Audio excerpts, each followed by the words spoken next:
The boundaries which divide life and death are at best shadowy and vague. Edgar Allan Poe. Welcome to Grimly.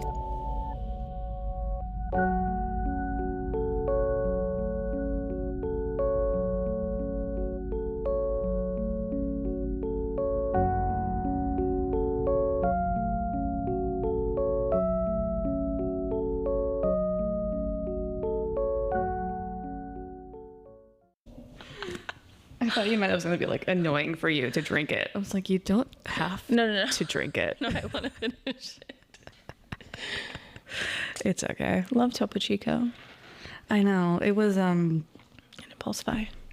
I mean, that entire impulse buy. Did you go to that little? I went to the Scoopers. Oh, that's little where you mart went. Oh, thing. yeah. And they had a, So I spent like $30 in candy. You got some good stuff. Well, Yeah. half of it was good. That's the weirdest thing you do. What? That I like taffy? Yes. That you go to the beach and get saltwater taffy. That is something that people do. Yes, all people do it.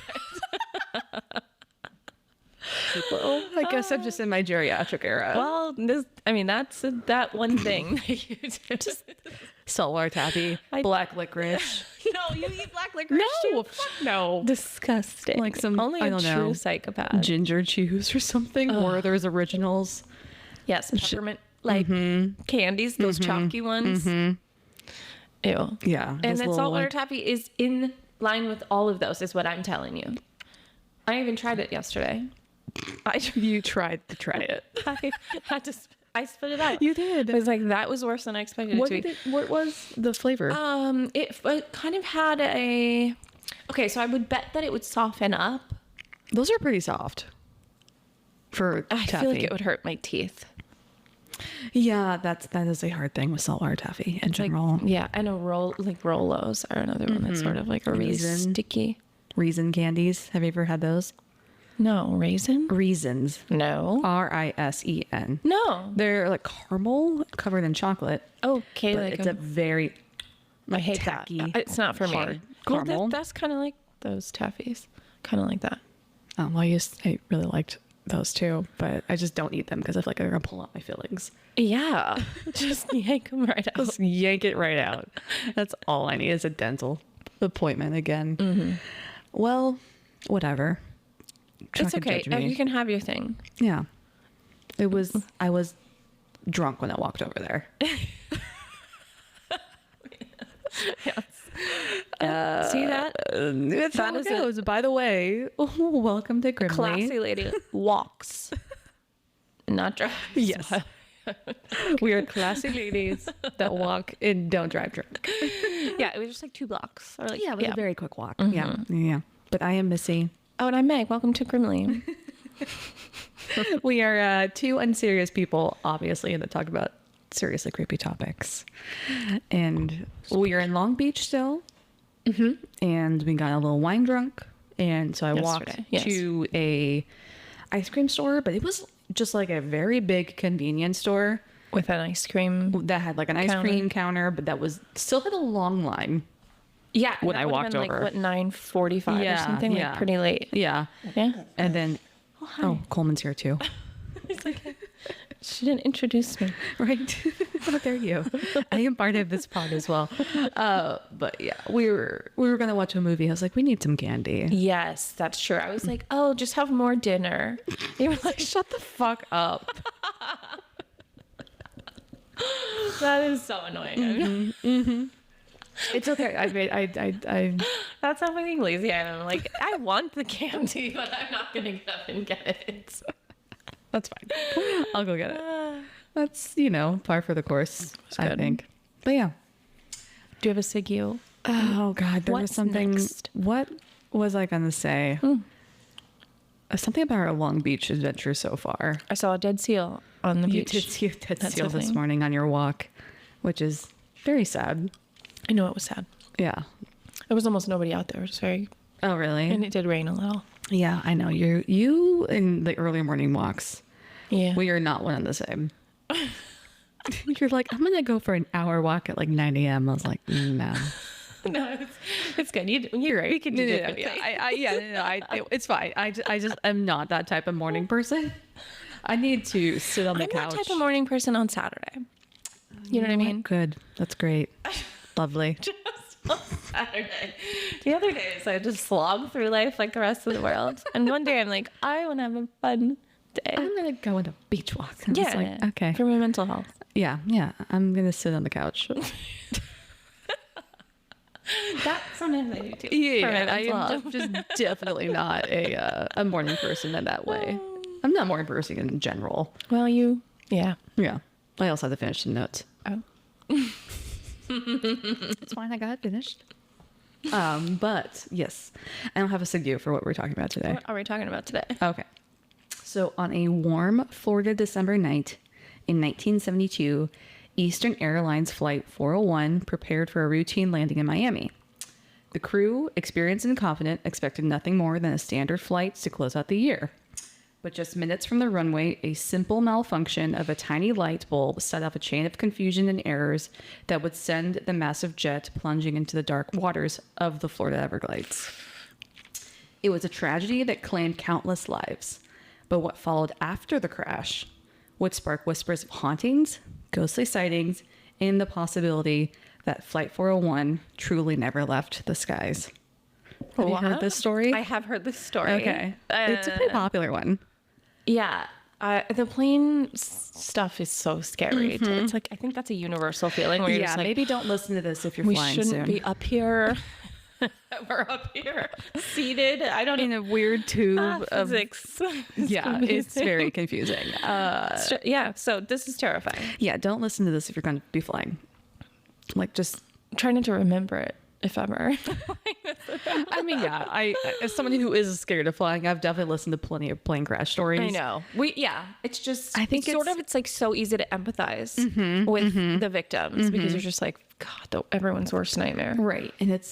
And there's nothing you can do. There's nothing you can do. And maybe like that, there's like some beauty in that like, yeah, you just like accept immediately, like, okay, well, like I'm gonna run to the bar cart. This will be over soon. Yeah, run to the bar cart and just start taking airplane bus 4 at a time, just shove them down. Yeah, whatever you can do. I've said it before. I wish you could just be like knocked out on the flight. Oh, yeah. I mean, I don't know. I feel like, unfortunately, the aviation experience is going the opposite way. I know. But it'd be pretty cool if, we could just like take a little nitrous. Just like to have it ride hooked the up wave, to you while you're man. seated. And then you just sort of like coast Just to listening to 14-hour flight. meditation hours. Yep. Yeah. It's too bad. Now they're With all the selling billions in the I know. world. We can't even fly comfortably. I know. Fucking billionaire. Like, I was thinking about this the other day about billionaires. Oh. Why just not give away money? Why not? Yeah. Like, I think that's the question everyone is asking. And like, why be so hated by everybody? And like, you're definitely gonna like disappear from history at some point. You're just gonna be some random fucking jerk off. But if you were a billionaire and you were like, I don't know, paying for everyone's student loans, buying kids lunches for fucking years, you know, like doing some real humanitarian work. That is and probably still the being feeling of that. Yeah. If you are that type of person, is probably like Foreign. yes to and most people, Yeah. anyone really. Yeah. Like, how many people can say? Well, I imagine that's like the like best drug Right. in the world. Like in experience, it's like super rich. knowing that you are like. Not just knowing that you're like doing good things for other people and like improving. Like, I just feel there's got to be like some deep satisfaction. Right. Yeah. And Well, like, if you have so much money, you're still like, and you can still live Yeah. the same way you live. like fucking Elon and Bezos, like they could spend billions on shit and still be billionaires. It's insane. I know. Yeah. Like, why aren't you just like doing something good? I guess you're just not good people, but fuck, man. Like, if you really wanted to be like worship like the narcissist you are, I don't care what you're like doing it for. If you want to have people worship you because you're like this person who saved the world more or less, or like solved the world hunger, who the fuck cares if you did it? I don't know. That's I guess my capitalism corner. How did we get here? Oh, the aviation industry. Yeah. Sorry. And I'm going to carry on with this terrifying tale. Yeah. So that we don't have any airplane nitrous for. Unfortunately. Yeah. So God damn it. On December 29th, 1972, Eastern Airlines Flight 401 took off from JFK International Airport, heading for Miami International Airport. So the aircraft itself was a brand new Lockheed 1011 TriStar, which is L-1011 is what they're called. Okay. So these commercial aircrafts could hold up to 400 passengers. Oh, wow. It's a big plane. And they can travel up to 4,000 miles and have 3 Rolls-Royce engines in them. Okay. It's a fancy fucking plane. And this is an ad for them. Okay. It's... In a lot of these planes, they had like a downstairs like lobby in them. Wow. Which is pretty cool. Definitely. I mean, I know there are some planes that have that, but... I know, I wouldn't think you would need... You said from JFK to I don't know if this one specifically did, but a lot of these planes did have that. Oh, okay. Yeah. Okay. Yeah. I was like, I feel like you wouldn't even need such a big plane for that, but maybe you do. Maybe there's a lot of people going to Miami. Maybe there is. Yeah, in December. It's sort of like a jump off for like all the Bahamas and stuff like that. A cruise. That's true. You know. Yeah, you're right. New Year's Eve. Okay, fine. Yeah. You're right. So this aircraft in the 1970s was top-of-the-line airplane, including having sophisticated newer autopilot technology, which will be a big part of the story later. So this plane only had been in Eastern Airlines fleet for about 4 months. It's a brand new plane. So the 163 passengers were on board the December 1972 flight, along with the 10 cabin crew members and the 3 pilots. So the pilot in charge of the flight was 55-year-old Captain Robert Loft, who had almost had 30,000 hours of flight experience, which is a lot. Seems like a lot to me. And he only had 280 hours with the L-1011. Okay. But it still seems like a lot of hours. It's a very new plane, I think, for this fleet specifically. So how many weeks is that? You said 280? 280 hours. 7 weeks? Yeah, about a little bit over a month. Yeah. I would say. 2 months. Or almost 2 months. So yeah, I mean, he had flown these planes, but he had had like a ton of experience with other planes prior. Yeah, he knows what he's doing. Yeah. So next we have 39-year-old Albert Stockstill, who was the first officer. And he had 5,800 hours of flight experience, along with 306 hours on the L-1011. So about the same amount of experience with this plane. So lastly, we have 51-year-old flight engineer Donald Repo, who had 15,700 hours of flight experience and only 53 hours on the L-1011. You will hear the dog in the background, so just everyone be aware. He is here and he will make himself be known, whether we want it or not. The shaking. No. It's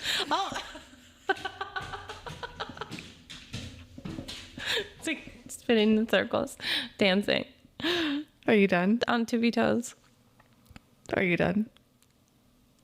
Okay. Get so strange. He's a weird dog. And this is he's a Coleman. Throw it. You're just supposed to chew on that. You dummy. You need to teach it who's boss first. So these are the pilots. Okay, one of them could get it. I know. I knew. That's a 39-year-old. That's hot. That's hot. Okay. So weather for the flight to Miami looked good, and at 9:20 p.m. the flight set off. The pilot set the autopilot, and it looks like it should just be an easy flight, and it was pretty uneventful flying to Miami. In order to kind of understand what happened on this flight, we're going to have to talk about the autopilot system on this plane. Okay. So it's going to be technical in the sense of that I'm a novice. I'm not even a novice. I'm not a novice pilot. I'm no pilot. No. So not flying. just be aware that Not licensed. some of the Not things I might say, yeah, I'm not licensed. I've never played a pilot on TV. I have no idea what the hell I'm talking about. Okay, well, I did my best. Okay. So the autopilot for the L-1011 had 2 channels, A and B. And A would give the commands and notifications to the captain, which would be Bob Loft in this sense, and B would give the commands to the first officer, which would be Albert Stockstill, the guy who said you can go. Albert. Okay. Yeah. Albert's the hottie. So to understand what happened with this crash, we kind of have to understand how the autopilot on the plane works, like I just said. So the autopilot has two functions, one being more advanced than the other. So the more basic of the two functions does something called control wheel steering, which you set by turning the yoke, which is the steering wheel of the plane, or the, wheel isn't the right word, but you know what I mean. And the autopilot holds whatever basically you set the yoke at, like on the horizon. Oh, okay. So Eastern Airlines at the time had a policy that actually told pilots not to use this function on the autopilot system. Eastern Airlines? Mm-hmm. That's the name of this. What year was this? 1972. Oh, I was like, I never... Again, this is part of the aviation problem. The monopolies. Okay. Yeah. Eastern Air rule, you're not supposed to use autopilot. Yeah. For any of this type of autopilot. Okay. Yeah. So there's two functions. This is the more basic function. Okay. Is like this steering thing. Okay. That basically just kind of sets the steering wheel in like the elevation and it just holds it. I'm fine with that. Yeah. So the more advanced version of the autopilot for this flight is more or less what we think as cruise control, I would say. Okay. In our cars. Sounds like what you explained before. So it keeps the plane at a standard speed and altitude along with like the steering. Oh, you can do and the elevation and stuff. Wow, the plane just flies itself. It basically flies itself. Yeah. So a weird function of this plane's cruise control is that if you are on the more advanced version of the autopilot and move the yoke or like bump it when you're like doing whatever, it will bump the autopilot down to the more basic of the two autopilot settings. And you might not know. And you might not know. Holy shit, that sounds extremely dangerous. Mm-hmm. And the only indication that this changed was a single light on the big ass control panel. Oh my God. Yeah, it's not great. Bad. Mm-hmm. Oh no. Okay. Yeah, you see where this is going now. Yes. Yeah. So around 11 p.m., Flight 401 reaches Miami and gets ready to land. But when the landing gears for the plane are opened, one of the lights on the control panel that indicates the front landing gear was open and locked in place doesn't change over. It like basically goes like from red to green, and it doesn't change over. So they don't know if it's locked and ready to go. Red. Yeah, it stays red. So Captain Loft radios into air traffic control and tells them what's happening. So air traffic control advises the flight to stay at 2,000 feet and basically just circle back around over the Everglades. Try it again. Until they figure out the issue. Okay, sure. Running out of fuel isn't an issue because the L-1011 has twice the amount of fuel it needed for this flight to Miami. Okay, I have to say, I spend so much time around people talking about airplanes and like there's numbers and things that are thrown around and terms that are thrown around that I do not understand, but I feel like this conversation is helping me explain why you have like certain elevation, like you have to apply certain things can fly at certain elevations and so that it's like an elevated highway in the sky. So if you got somebody at 2,000 feet and everyone else is up here at 10, like they're not going to hit each other. Right, and exactly. That's air traffic control. Air traffic control is a serious fucking job. Very serious. Yeah. We have seen how it can be very bad if we don't have the right people working in that job. Yes, that's true. At the beginning of the year. So anyway, carry on. Yeah. So at this point, the more advanced autopilot is on. So it's keeping them at the altitude, just keeping them at the speed. It's basically just keeping them in the circle. Okay. And Captain Loft and First Officer Stockstill are focused on this stupid little light and trying to figure out what's going on.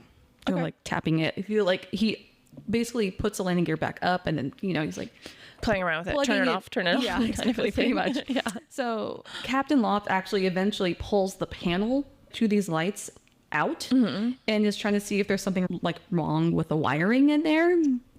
And he actually like kind of breaks it a little bit, unfortunately. Okay. Sure. So then First Officer Stockstill is also very focused on this light too, unfortunately. So Got it. What should have been happening is that Stockstill should have been paying attention to operating the aircraft while Loft is trying to figure out the light. How do they know this? Because of the recordings? Okay. And this is the first big error, I would say. Damn it. So the next error that happens is when Loft turns the light back to flight engineer Donald Repo, because he's kind of behind them in the cockpit. Sure. And so when he turns around, he tells him to open the hatch, because there's a hatch. It's called the hell hole. Okay. And in the hell hole, there are little windows that you can basically physically go out and like visually confirm that the landing gears are down. Okay. So he turns around. He tells him to do that. And the theory is when Loft turned around his seat to tell Repo to do this, he bumped the yoke, aka the steering wheel. God. Which caused the autopilot to go into the control steering mode, which is like the more basic of the autopilot, which causes the plane to stop cruising at 2,000 feet and is now on a trajectory down. It's landing and they're not trying to land the plane. Yeah. Jesus Christ. So this trajectory is very gradual, and it's so gradual that none of the pilot crew notice it. Oh my God. Okay. So while this plane is slowly moving towards the ground, Repo then tries the engineer. He tries to go down and see if he can see the landing gear, but he says he can't see anything because they're flying at night over the Everglades. God damn it. So this leads to error number 3. That makes sense. Mm-hmm. Because there's actually a little light that you need to switch on in the control panel up top to be able to see outside the landing gear. Oh my God. On this plane. Our boy really fucked it up. Mm-hmm. Oh my God. And there's also a little cover over like the porthole window, and there's like a thing you're supposed to use to open it, and they don't know that. So he's basically a new plane, and this is a weird thing that shouldn't be happening. Mm-hmm, mm-hmm. Fuck, okay. So in the cockpit recording of the flight, you hear a single alarm indicating that the plane has moved 250 feet from the set altitude down. Oh, okay. That's good. On the autopilot. Doesn't seem like too much. Mm-hmm. However, the speaker for this chime is above the flight engineer's seat, and the flight engineer is down in the bottom of the hellhole. And they couldn't hear it. It's just one little chime, and that's it. It's not like a beep, beep, beep, beep. It's just like a... Because 250 Yeah, it's basically, it's telling them... Something's happened. There's something happening. And... oh my God. There's like not ground penetrating radar, but like ground radar on, like, it's like a new technology during this time. And like this specific plane didn't have that technology on the plane yet. Okay. Because it's still a very new thing. Mm-hmm. Okay. And so now, in today's flight technology, there's obviously going to be a lot more alarms going off, but they're like getting closer and closer to the ground. That wouldn't have been on this flight specifically. So, okay. Just to give everyone a little bit of peace of mind, like this wouldn't happen. Yeah. In today's era. So, air traffic control does see that Flight 401 does seem to be descending because they're monitoring it, right? And they radio in and ask the pilots if everything's okay. And Captain Loft radios back and tells them that they're coming back around, but they're still figuring out the problem. And it sounds like air traffic control didn't raise as much of an alarm because this is the 70's.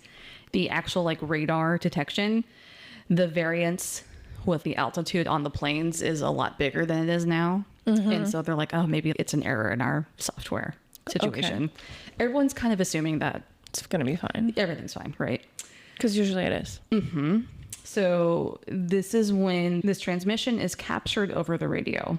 So first officer, we did something to the altitude. Captain, what? First officer, we're still at 2,000 feet, right? Captain, hey, what's happening here? A few seconds later, after that last transmission at 11:42, the L-1011 crashes into the Everglades. A few seconds later? Mm-hmm, that's the last transmission. So the plane crashes down at an angle. So the left wing hits the ground first at 197 knots, which is 226 miles per hour. And then the plane instantly breaks up into pieces.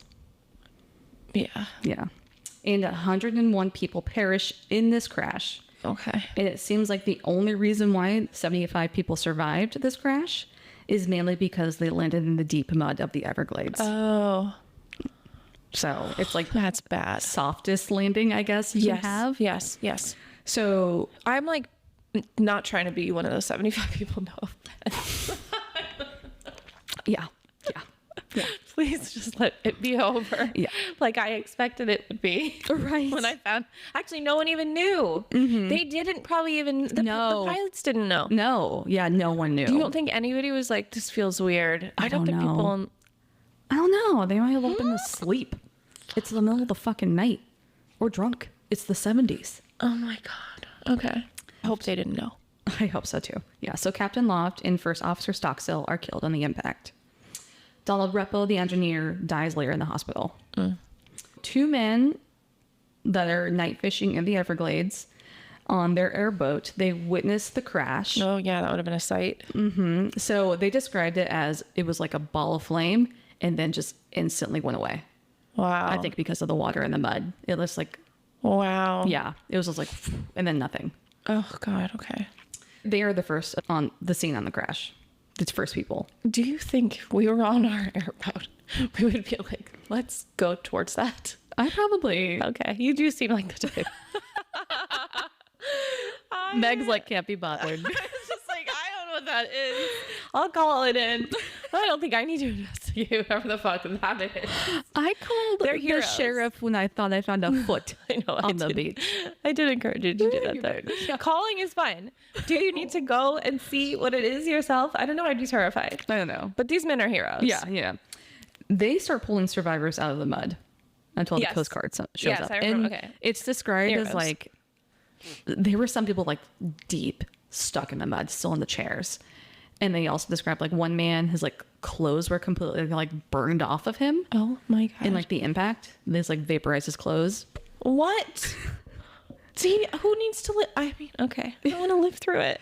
I don't know. I can't. Yeah. I need to read. There's got to be a book about this. There probably is. I need to read one. I'm fascinated. Okay. So the crash is determined to be a group of small errors by the pilot crew that led to this crash. Yeah. And this crash specifically changes a lot of standards. Yeah.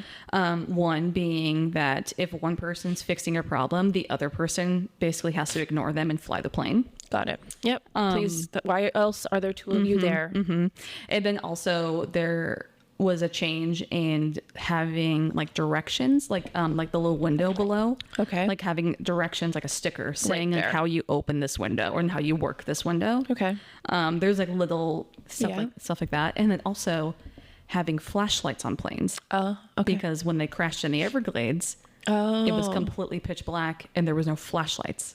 Oh, okay. So Okay. it's like these little things that you wouldn't think of until something really bad happens. I'm not sure how having flashlights on the plane would Because be. I mean, you could be able to see.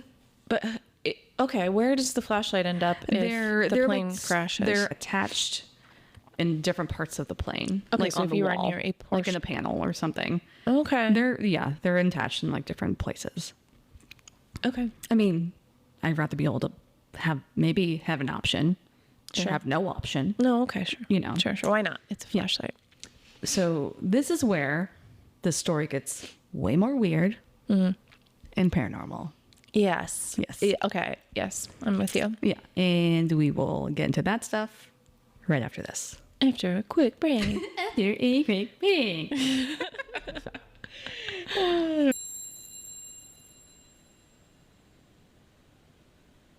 Hey, you ever get that feeling there's something in the dark watching you? If you're like me, you can't look away. That's why I want to tell you about Creepy Shit. It's the podcast that dives into the strange, the haunted, the downright unholy, true crime that never got answers, folklore that refuses to die, and stories that cling to you long after you're done listening. Every week, you're invited to sit by the fire with the rest of us creepers and hear something you'll want to share in a hushed voice. So if you're ready to explore things that might go bump in the night and things that don't make a sound at all, subscribe to Creepy Shit Podcast wherever you get your podcasts. Join us. We've been waiting for you.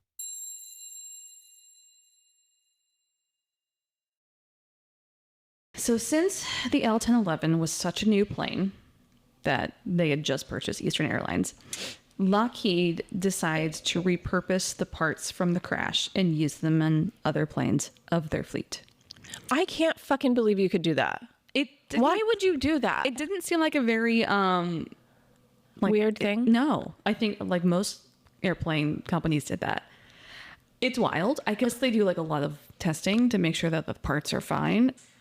I don't know if they still do that. I think it is really expensive. I think that's a big part of it. And like that plane was so new. It was like 4 months old. That is insane. It is insane. It seems like I don't know if it's still a practice. The plane is totaled. I know. It was like in 5 pieces. I can't. But I don't know. Okay. I don't know. So they were able to resalvage some stuff and put them in different planes. Of course. All right. Yeah. Fuck. Capitalism. Okay, the theme is capitalism. Yeah, the theme, unfortunately, is capitalism. Okay. We're just in the late stage of it.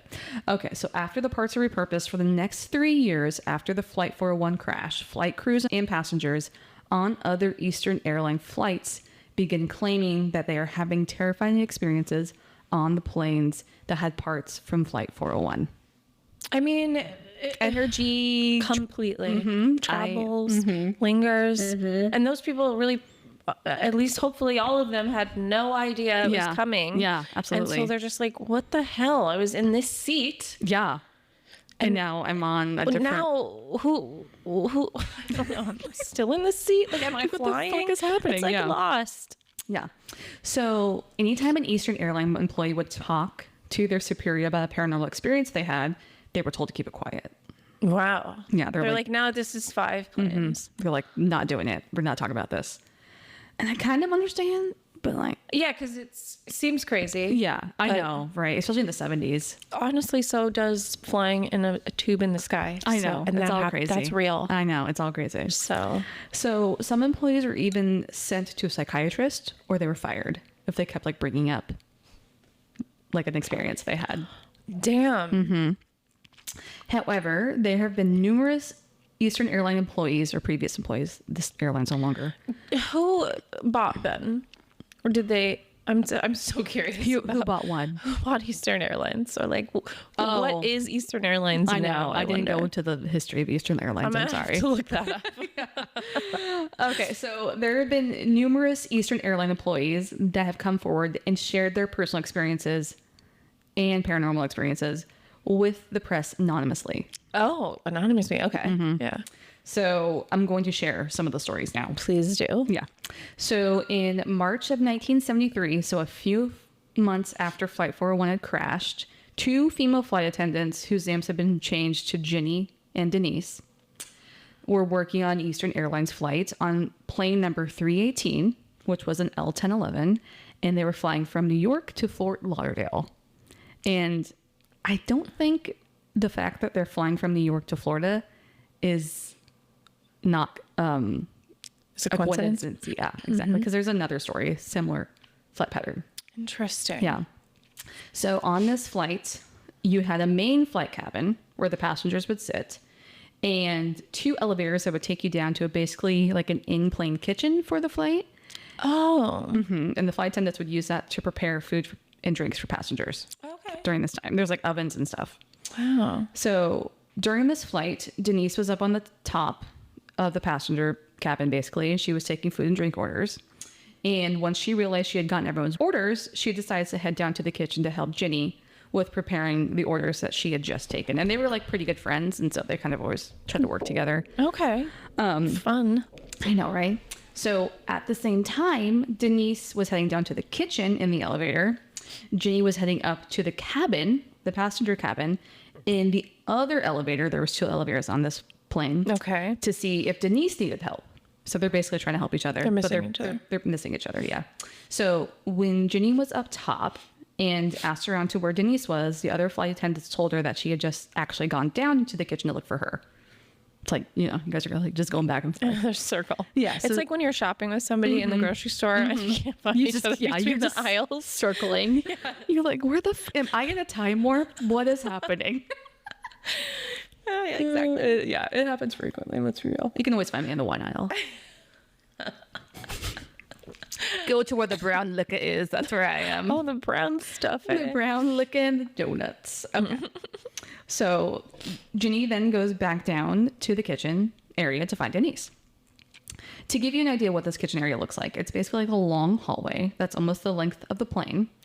And on one side, there's like a oven type thing. It seems like it might be similar to Starbucks Wow. and how they like cook the food now. Like if you order the whatever, egg bites or something. Okay. Or, you know. It's like a little microwave It's type almost like thing. a little microwave, but it's like a convection microwave thing. So on one side there are those. There's like a bunch of those ovens. The carts are kind of like underneath the ovens, like all the beverage carts and stuff that what we think of with flight attendants.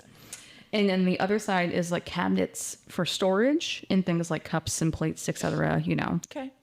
Yeah. So then when Galley kitchen. yeah, pretty much. And so when you step off the elevator, you're stepping into the kitchen. Okay. So there's also a wall with a door to the right side that would bring you into the lounge of the plane.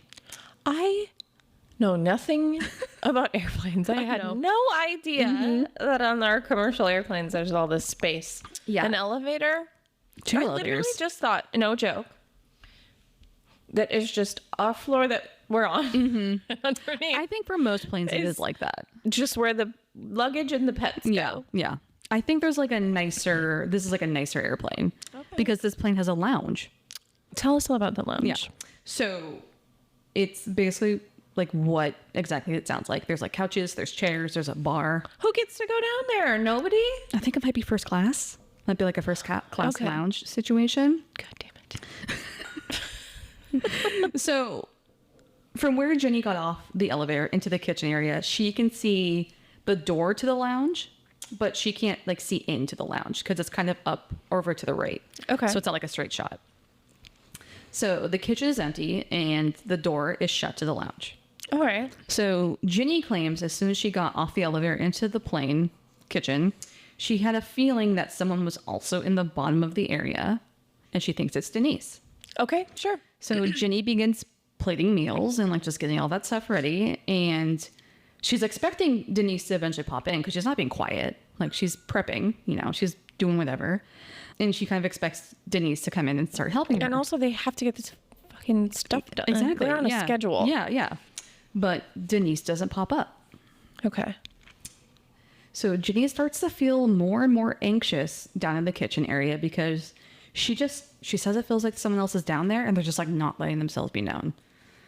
So it's like, is there some fucking creep down here? Like, Yes. what's going on? Yeah, no, that'd be scary. Like, you know, and like I'm Yes. down here by myself. So she's like getting more anxious. She's looking over her shoulders, and eventually she walks over and opens the door to the lounge. She's like, who the fuck is here? You know? And there's no one in there. Oh, okay. So she's convinced that she isn't down there by herself. And so she starts looking behind all the couches, like looking behind all the chairs. She's like, whoever is fucking down here, I'm going to find them. She's like, I'm freaked out now. Oh, wow. But there's no one. So more freaked out, Ginny sprints back to the kitchen Exactly. and into the elevator, starts like pounding Get the on the hell- button because she just feels like someone's following her.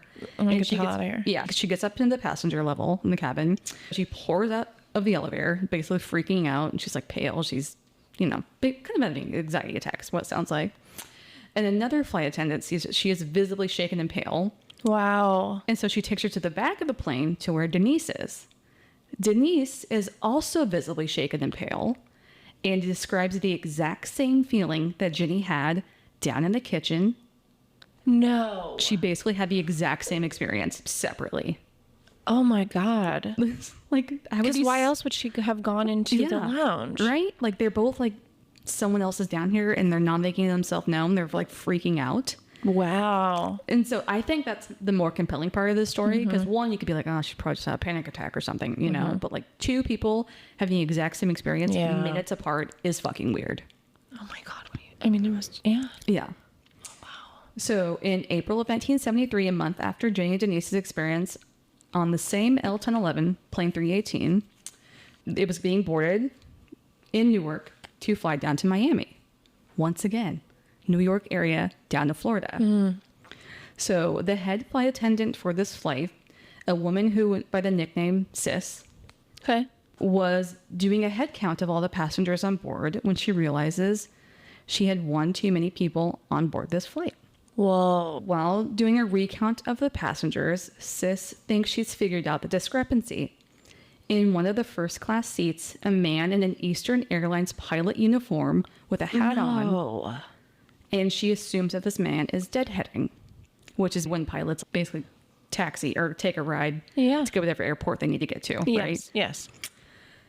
So it's not uncommon for pilots not to say something to the crew. They'll be like, oh, I'm deadheading. They usually just like, they look at the manifest. They're like, okay, there's extra seats. I'm going to go sit in this seat type of situation. And they just walk on. Mm-hmm. They don't have to like register it anywhere? Probably Very different curious. now. Probably very different now. Got it. Yeah. Okay. I would say during this era, that's how they would often do it. So Sis walks up to this man in the seat and introduces herself and asks him for his name so she can record him as a pilot deadheading. She's like, I don't care. She's like, just let me write down your name, right? But this man is just staring straight ahead and isn't answering her. So Sis asks the man again what his name was, and she just needs to record it. She's like, I don't care. Like, you're not in like trouble or anything. Like, I just need to make sure I have your name down, right? But the man doesn't even seem to like register that she's there. Whoa. And she's like standing like, you know, in the aisle, like right in front of him, essentially. Yeah, it's close you know? quarters. Yeah. So another flight attendant named Diane walks up to see what the issue is while Sis is asking for a third time what this guy's name is. And once again, he's just staring straight forward, not acknowledging. And now 2 flight attendants are standing there. Do they both see him? Mm-hmm. No. Mm-hmm. He's like, there. yeah, like a full man. So Sis is now like, fuck it. She goes and grabs the pilot. Okay. She's like, He's one of yours. This is above my pay grade. Go deal with him. Yeah, exactly. And Diane stays back with the guy who was still just sitting there. And he's wearing his pilot cap, so they're not really like seeing his face. And he's not like looking up at them. Okay. So just to give you an idea. Okay. By the time that Sis grabs the captain named George, 6 other passengers are also standing around and, you know, being like, what the fuck is going on? Being like a little nosy, as you would. Okay. Like, what's the tea, you know? Interesting. And, you know, like, what's the situation here? Yes. Right? Anything at all goes down on an airplane, we're all just like, yeah. Like, what's happening? Like, you start lifting stretching your neck above the seat. We want the plain tea. You just lift your phone up. Exactly. Yeah, we all record it. And it's, you know, whatever, it's funny. Okay. And you know, like, because we don't want our flight attendants to be distressed because we're all worried that something could go wrong on this flight. So George crouches down to look at this captain in the face. No. Because he's wearing the hat, remember? Because, you know, he's not like looking up. And once George looks the man in the face, he falls backwards out of shock and yells, oh my God, that's Bob Loft. Oh, because he knows him. Because he knows him. Oh my God. Before anyone could react further to George's reaction. Now I'm terrified. The pilot is just fell backwards. taking a tumble. He fainted like he's visibly freaked. He's like, fuck. I just saw what a the dead. hell? There's a ghost I looked on a this dead plane. man in the face. This is the craziest thing I've ever heard. No. Amazing. I know. Amazing. So before anyone could react further to George's reaction of the captain seated in the first class, George, Sis, Diane, and the 6 other passengers watched this man disappear into thin air. No fucking way. Okay, that's rude, sir. He's like, oh God, I have to leave, I guess. It's honestly, like, I'm hearing you and I love every second of it. I'm just like, my brain can't comprehend that really happened. I'm like, that didn't happen. That is, and I believe it. And I'm like, that's impossible. You could never recover from something like that. I would talk about this every fucking day. I would literally need to be medicated. Actually. I would. Yeah, I don't know. I don't know what I would do. Ruin my life because then I'd be like, they're just out here and we can't see them, and they're just like walking through walls and disappearing and appearing and shit, and they're watching us, and they're just like hanging out. So the 6 passengers, like you just said, become hysterical. Oh, completely. And start freaking out. So George, Sis, and Diane are also freaking out, but they're trying to be more stoic, right? Well, they are at work. And they're trained for this. So yeah. Not this. To calm down. They're trying to keep shit in order, but I don't know how you can keep this shit in order. They have got to be so rattled. Like like you would be fried. Yeah. I don't think I'd like stop shaking for a week. Exactly. Yeah. You would be, shaking. Yeah. So they then have the flight crew search the plane because they're like, what else do we do? I don't fucking know, you know? You start like trying to make sense of it. Yeah, they're trying to make sense of it. And so they search the plane for like an hour. Oh my God. Come up empty-handed. Nothing. They're like, Was he the one that was in the kitchen eating? oh, I don't know. Was there someone was else? another flight attendant. Like a flight attendant just doing her job down there. Was it George, do we think, that was like there? And then Not he was George. also... George is the pilot that saw the ghost and was like, that's Bob. Bob Loft. Bob's the ghost. Okay. A ghost named Bob. Was Bob like haunting the girls downstairs and then he's Like being a upstairs? creep. Or was it two? Or are there multiple? Yeah, this is two different incidents. Oh. Okay. I was like, this plane is fucking crazy. It's the same plane, just two different incidents. No. Yeah. Retire it. This plane Put it in needs... a goddamn museum. Yeah. Make it a hotel. I don't know. Okay, sorry. Carry Yeah. So once landing in Miami, George, Sis, and Diane file a formal complaint about this incident. Yeah. They're like, this fucking happened. And the passengers are going to say something. The passengers are going to see. Right. Okay, sure. But the report disappeared a few weeks later. No way. From Of the course. log. Yeah, they were like, this one's too real. And Eastern Airlines claims that no report was ever filed. I hope Eastern Airlines paid those people The up the gaslighting. ass. The gaslighting is They insane. better have paid them. And it's funny because there was a couple other captains that read the report because they heard about it. They're Oh, like, yeah. holy shit, I got to read this. Sure.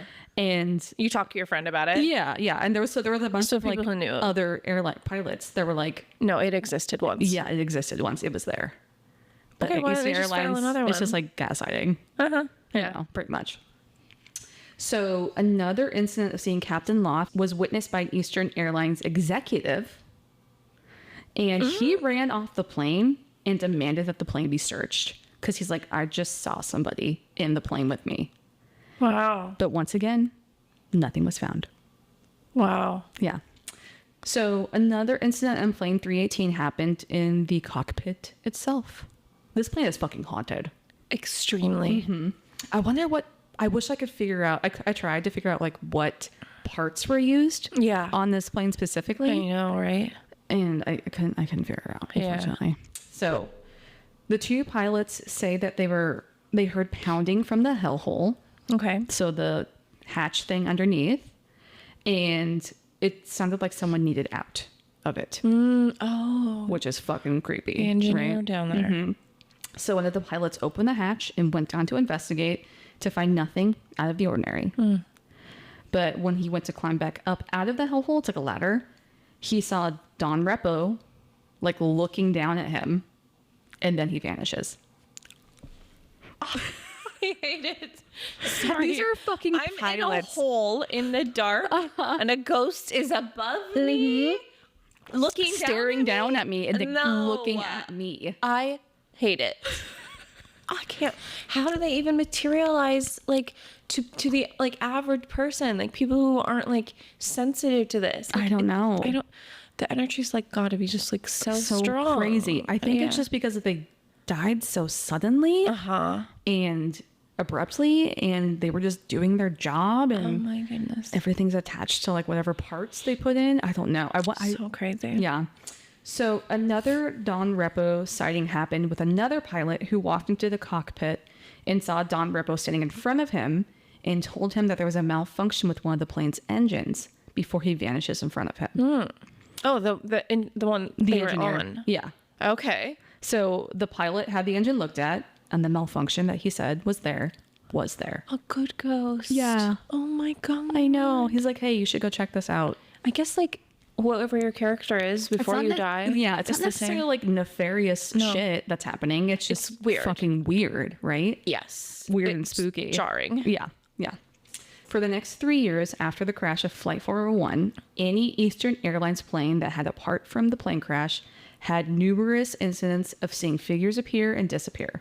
That's fucking wild. And now I'm jealous. And now I'm jealous. It's like would be so epic. I know. Like like I Terrifying. said, I would never shut up about it. Yes. Yeah. Nor Feeling- should you. Yeah, right? Yeah. So flight attendants would talk about feeling a presence like the one Denise and Ginny had experienced. And Eastern Airlines continued with their claims that there was nothing wrong with these planes and that all these stories were just that, stories. Yeah. But 3 years after these stories kept happening and people kept coming forward and kept talking about it, passengers, pilots, flight attendants, other crew. Like there was a catering story where like one of the guys like was bringing food on board and he like runs out screaming. Whoa. And quits. Oh my goodness. He never talked about what he saw, but he's like, I'm out of here. He saw something real. Yeah, for like, sure. It's so real that you're like a human person was physically there and then vanished into thin air. And I would do the same. I'd be like, that's not okay. Yeah. Right. That doesn't happen. No, that doesn't happen. So Eastern Airlines, 3 years after the crash and replacing plane parts, would quietly remove and replace all of the remaining parts that originated from Flight 401. Who? I'm just like would die to be in those conversations those boardrooms where they're like, no, this is a real thing. We're just going to have to get like rid of flipping through it and all someone's these like finance blowhards are like, you know what? Okay. Let's just cut our losses and remove the parts. We gotta do it because this is just a little bit much. Like someone's like wife who's like a little bit psychic. The one that like hands... Or the executive that saw something. Oh, totally. He probably would actually go or like you're working there and you're like one of the like machinists or something and you're like, I don't know, like taking the plane apart and you're like, maybe there is something shit about to this it. plane, dude. There's something to it. And you're like unscrewing the bolts and like, wow. So after that, after all the parts were removed, all the incidents that had been occurring had abruptly stopped. Oh my goodness. So once they removed the parts, it stopped. Wow. Yeah. What do they do with the parts? They should have put it back together. I don't know. Put it in a museum. Give them to a priest. No, they need a psychic medium there to be like, hey, y'all. I know. I would like to think that maybe like there's an executive who has like a kind of a woo-woo wife. Hopefully. You know, she's like, I'll handle Send this. someone over there I've to got sage this. this. I've got this shit. Like her and her like a paranormal girlies. To just sage everything. Proper 70's witch. Yeah, I love it. Like Stevie Nicks is there for sure. It was Stevie Nicks. Stevie Nicks once again. Save the day. This is a Stevie Nicks fan club. Right? Oh, for sure. For sure. We will always stand Stevie Nicks. So the crash of Flight 401 was one of the aviation's darkest moments, a tragedy born from a small malfunction that led to catastrophic loss. But as the wreckage was pulled from the Everglades, stories began to circulate. Ghostly figures seen on the Eastern Airlines planes, eerie warnings whispered by crew members who were no longer among the living. Whether you believe in spirits or not, Flight 401 left behind more than broken metal and shattered lives. It left a legacy of mystery, an unsettling reminder that some tragedies refuse to stay buried beneath the dark, murky water. Oh. And that is me, Flight 401 story. Oh my God, Flight 401. Set like 2 fucking banger episodes. I back to know. back. Nice. I feel like it's a good one to start because now we're officially in September. Oh, okay. So we're like, she's like saving on the good ones. No, like just post Labor Day or after Labor Day, it's spooky season, baby. Spooky. Yeah. Well, it's technically not Labor Day yet, but by the time you Yes. recording schedules. Yes, we were still recording this in August, but we're releasing this in September. All right. Well, thank you so much. I You're loved welcome. it. I know. 10 out of 10. The one with the first class. If That's someone disappears insane. in front of you, I can't. Yeah, in front of multiple people. Yes. Like what? And thank God multiple people were there. I know. Did I tell you the story about the woman I saw eating a burrito? It was in her hands and she ate out the middle of the burrito, stuck just face to the middle of the burrito, not Like even a corn hot dog cob, style. like Corn cob style. Yes, just like biting in the middle of it. And I thought that was the craziest shit I'd ever seen. And I looked over and the guy sitting next to me and we were both like, are you seeing this? Sometimes we need a witness. So what I'm saying is, thank God, a person disappears in front of you. A pilot, A captain. you're like a man in a uniform on a plane. You're like, oh, he's one of them. He's important. Yeah. And then he vanishes into thin air Yeah. in front of you. You're definitely looking at the person next to you like, what the actual fuck is happening? Yes, everyone freaked out. Oh my God. It's they crazy. probably got paid for sure. Hopefully. Well, I don't know. Nowadays they would, but Yeah, now they would for sure. he might have backed up. They probably got gaslit back then. That sucks. I know. Anyway, Unfortunately. such a good story. I Thank you. know. It's loved a it. crazy one. I love that story. It's a spooky airplane. Very spooky. Yeah. Ah, haunted airplane. A haunted airplane. We'll have to look up to see who Eastern Airlines we is should now. have more things that are just not houses that are haunted. It's more fun. That's actually really great for next week. Okay. Alrighty, well, Thank you guys for listening. Be sure to rate, review, yeah, subscribe, rate and review. do all the things. It really helps us out. We have been getting more reviews. Oh, that's nice. Yeah. I guess if they're nice. No, they are nice.